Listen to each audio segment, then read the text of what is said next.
ನೋಡಿ ಗೈಸ್ ಎಷ್ಟು ಉದ್ದ ಇದೆ ಕೂದಲು. ಇವಾಗ ಇದನ್ನ ಜಡೆ ಕಟ್ತಾ ಇದ್ದೀವಿ, ಆಮೇಲೆ ಕಟ್ ಮಾಡೋಕ್ಕೆ ಈಸಿ ಆಗುತ್ತೆ ಅಂತ. ನನಗಂತೂ ಕೈ ನೋವು ಬಂತು ಗೈಸ್ ಜಡೆ ಹಾಕಿ ಹಾಕಿ.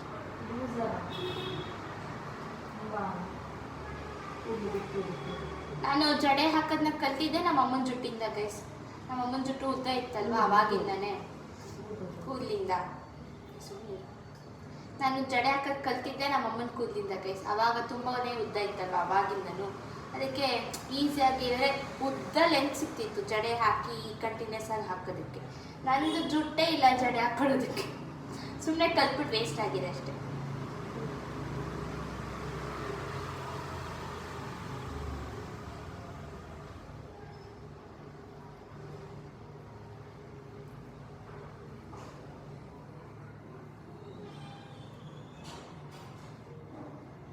ಇಷ್ಟು ಇಷ್ಟು ಇಷ್ಟು ಕಟ್ ಮಾಡ್ತಾ ಇದ್ದೀವಿ, ಇಷ್ಟು ಉದ್ದ ಇಷ್ಟು. ಈ ಕೂದಲನ್ನ ಏನಾದ್ರು ಮಾಡೋಕ್ಕೆ ಆದರೆ ಹೇಳಿ, ಟ್ರೈ ಮಾಡಿ. ಗೊತ್ತಿದ್ರೆ ಹೇಳಿ ನಮಗೆ. ಅಂದರೆ ಈ ಕೂದಲನ್ನ ಸುಮ್ಮನೆ ವೇಸ್ಟ್ ಮಾಡೋ ಬದಲು ಯಾರು ಹೆಲ್ಪ್ ಆಗುತ್ತಾ ನಮಗೆ ಅನ್ನೋ ಥರ ಯೂಸ್ ಮಾಡ್ಕೊಳಕ್ಕಾಗುತ್ತಾ ಅಂತ ಗೊತ್ತಿದ್ರೆ ಕಮೆಂಟಲ್ಲಿ ಹೇಳಿ.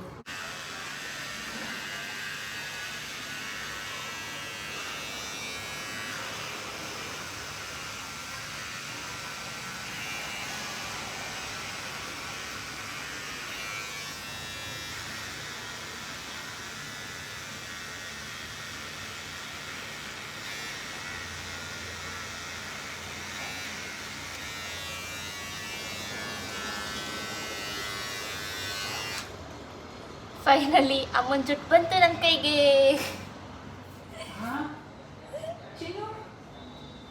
ವಾವ್, ಚೆನ್ನಾಗಿದೆ, ನಿಜ ಚೆನ್ನಾಗಿದೆ ಗೈಸ್. ಈ ಹೇರ್ನ ಸುಮ್ಮನೆ ಹಾಗೆ ಕಟ್ ಮಾಡಿದ್ದೆ ನಾನು, ಜಸ್ಟ್ ಟ್ರಿಮ್ ಮಾಡೋಣ ಅಂತ. ಇವಾಗ ಶೇಪ್ಲೆಸ್ ಆಗೋಗಿದೆ, ಸೊ ಶೇಪ್ ಕೊಡಬೇಕು. ಅದಕ್ಕೆ ನಿಯರ್ ಬೈ ಸಲೂನ್ಗೆ ಕರ್ಕೊಂಡು ಹೋಗೋಣ ಅಂತ ಅಮ್ಮನ ಇವಾಗ ರೆಡಿ ಮಾಡಿಸಿ ಕರ್ಕೊಂಡು ಹೋಗ್ತಿದ್ದೀನಿ. ಮುಂಚೆ ಎಲ್ಲ ಜಸ್ಟ್ ಹೇರ್ ಕಟ್ ಮಾಡ್ತಿದ್ರು, ಆವಾಗ 100 ರೂಪೀಸ್ ಇಸ್ಕೊತಿದ್ರು ನಾರ್ಮಲ್ ಏನು ಯು ಕಟ್, ವಿ ಕಟ್ ಅಥವಾ ಸ್ಟ್ರೈಟ್ ಕಟ್ ಹೇರ್ ಕಟ್ಟಿಂಗ್ಗೆ. ಬಟ್ ಇವಾಗ ಏನೇನೋ ಸ್ಟೈಲ್ಸ್ ಬಂದ್ಬಿಟ್ಟು ನೋಡೋಕ್ಕೆಲ್ಲ ಒಂದೇ ಥರನೇ ಇರುತ್ತೆ. ಆಮೇಲೆ ಹೆಡ್ ವಾಶ್ ಮಾಡ್ಕೊಳ್ಳಿ ಚೆನ್ನಾಗಿರುತ್ತೆ ಹೇರ್ ಕಟ್ ಮಾಡೋಕ್ಕೆ, ಅದು ಇದು ಏನೇನೋ ಹೇಳ್ತಾರೆ. ಸಲೂನ್ಗೆಲ್ಲ ಹೋದ್ರೇ ಹಾಗೆ, ನಾವೇನೋ ಅಂದ್ಕೊಂಡು ಹೋಗಿರ್ತೀವಿ, ಅದು ಏನೇನೋ ಆಗಿ ನಮ್ಮ ದುಡ್ಡೆಲ್ಲ ಖಾಲಿ ಆಗೇ ವಾಪಸ್ ಬರುತ್ತೆ. ಸೊ ಇವಾಗ್ಲೂ ಹಾಗೆ ಆಯಿತು. ಜಸ್ಟ್ ನಾನು ಏನೋ ಹಬ್ಬಬ್ಬ ಅಂದರೆ 150 ಇರ್ಬೋದೇನೋ ಅಂತ ಅಂದ್ಕೊಂಡು ಕರ್ಕೊಂಡು ಹೋದರೆ ಡೈರೆಕ್ಟ್ 1000 ಅಂತ ಅಂದ್ಬಿಟ್ಟು ನನಗೆ ಟಣ್ ಅಂತ ಅನಿಸ್ಬಿಡ್ತು ಹಾರ್ಟು. ಅದಾದಮೇಲೆ ಏನೇನೋ ಲೆಸ್ ಮಾಡಿ, ಸ್ಟೈಲಿಂಗೆಲ್ಲ ಲೆಸ್ ಮಾಡಿ ಮಾಡಿ ಮಾಡಿ ಹೇಗೋ 800 ಪೇ ಮಾಡಿಸ್ಕೊಂಡು ಬಂದ್ವಿ. ಅಂದ್ರೂ ನನ್ನ ಜೀವನೇ ಹೋಗಿತ್ತು ಅರ್ಧ. ಬಟ್ ಪರವಾಗಿಲ್ಲ, ಹೆಂಗೋ ಇನ್ನೇನು ಬಂದುಬಿಟ್ಟಿದ್ದೀವಲ್ಲ ಅಂತ ಅಂದ್ಬಿಟ್ಟು 800 ಪೇ ಮಾಡಿ ಮಾಡಿಸಿದೆ. ಅದ್ರ ಬದಲು ನಮ್ಮ ಅಮ್ಮನೇ ನನಗೆ ಚೆನ್ನಾಗಿ ಹೇರ್ ಕಟ್ ಮಾಡಿಕೊಡ್ತಾರೆ. ನಾನು ಹೊರಗೆ ಹೇರ್ ಕಟ್ ಮಾಡಿಸಿದ್ದೆ ನಾನು ಲಾಸ್ಟ್ ಬರ್ತ್ಡೇಲಿ ಅಷ್ಟೇ, ಅದಕ್ಕೂ ಮುಂಚೆನೂ ಮಾಡಿಸಿಲ್ಲ, ಅದಾದಮೇಲೂ ಮಾಡಿಸಲ್ಲ. ನಮ್ಮ ಅಮ್ಮನೇ ನನಗೆ ಚೆನ್ನಾಗೇ ಹೇರ್ ಕಟ್ ಮಾಡಿಕೊಡ್ತಾರೆ ಇವ್ರಿಗೆಲ್ಲರಿಗಿನ್ನ. ಯಾವ ಹೆಡ್ ವಾಶು ಮಾಡಲ್ಲ, ಏನೂ ಇಲ್ಲ. ನಾನು ಹೋಗಿದ ತಕ್ಷಣ ಟಣ್ ಅಂತ ಹೇರ್ ಕಟ್ ಚೆನ್ನಾಗಿ ಮಾಡಿ ಕಳಿಸ್ತಾರೆ. ಇವರು ಹೋಗಿದ ತಕ್ಷಣ ಬಟರ್ಫ್ಲೈ ಕಟ್ಟು ಮತ್ತು ಅದೇನೇನೋ ಲೆವೆಲ್ ಕಟ್ ಅದು ಇದು ಏನೇನೋ ಹೇಳಿದ್ರು. ಬೇಡ ಬೇಡ ಬೇಡ ಅಂದ್ರೂ ಮಾಡಿಸ್ಕೊಳ್ಳಿ ಚೆನ್ನಾಗಿರುತ್ತೆ ಅಂತೆಲ್ಲ ಫುಲ್ ಬ್ರೈನ್ ವಾಶ್ ಮಾಡ್ತಿದ್ರು. ಇಲ್ಲ ಇಲ್ಲ ಬೇಡ ಬೇಡ ಅಂದ್ಬಿಟ್ಟು ಎಷ್ಟಾಗಿತ್ತೋ ಅಷ್ಟು ಪೇ ಮಾಡಿಕೊಂಡು ಬಂದ್ವಿ.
ನನಗಂತೂ ಫುಲ್ ಬೋರ್ ಆಗೋಗಿತ್ತು, ಏನು ಮಾಡ್ಬೇಕಂತಲೇ ಗೊತ್ತಾಗ್ತಿರ್ಲಿಲ್ಲ.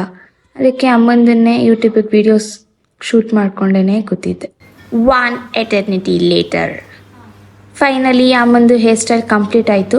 ನನಗಂತೂ ನಿಜವಾಗ್ಲೂ ಏನು ಡಿಫ್ರೆನ್ಸ್ ಗೊತ್ತಾಗಿಲ್ಲ, ನಾನೇ ಚೆನ್ನಾಗೇ ಕಟ್ ಮಾಡಿದ್ದೆ ಅನ್ನಿಸ್ತು.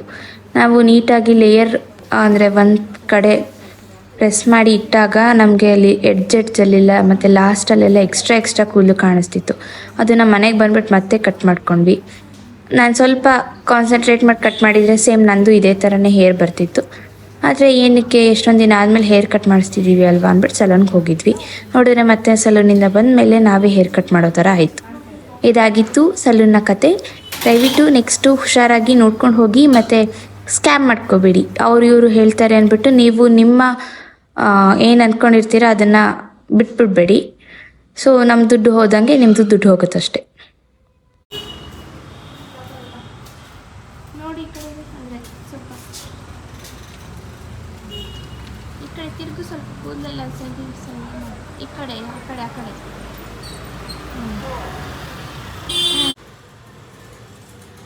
ಕೂದಲು.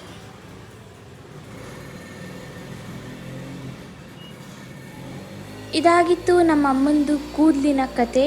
ಸೊ ಇಷ್ಟುದ್ದ ಕೂದಲು ಎಷ್ಟೊಂದು ವರ್ಷದಿಂದ ಮೇಂಟೈನ್ ಮಾಡ್ತಿದ್ದು ಫೈನಲಿ ಇವಾಗ ಟ್ರಿಮ್ ಆಗೋಗಿದೆ. ಸೊ ಬೇಗ ಬೆಳೆಯುತ್ತೆ ಅನಿಸುತ್ತೆ, ಬಟ್ ಬೆಳೆದಿಲ್ಲ ಅಂದ್ರೂ ನೋ ಪ್ರಾಬ್ಲಮ್. ಎಲ್ಲರಂತೂ ಹೇರ್ ಕಟ್ ಆಗಿರೋದನ್ನ ನೋಡಿ ಫುಲ್ ಶಾಕ್ ಆದರು. ಇವತ್ತಿನ ವಿಡಿಯೋ ಇಷ್ಟೇ. ನಿಮ್ಗೆಲ್ರಿಗೂ ಹೇರ್ ಕಟ್ ಇಷ್ಟ ಆಗಿದೆ ಅಂತ ಅನಿಸುತ್ತೆ. ನೆಕ್ಸ್ಟ್ ವಿಡಿಯೋ ಒಂದಿಗೆ ಸಿಗ್ತೀನಿ. ಅಂಟಿಲ್ ದೆನ್ ಬಾಯ್.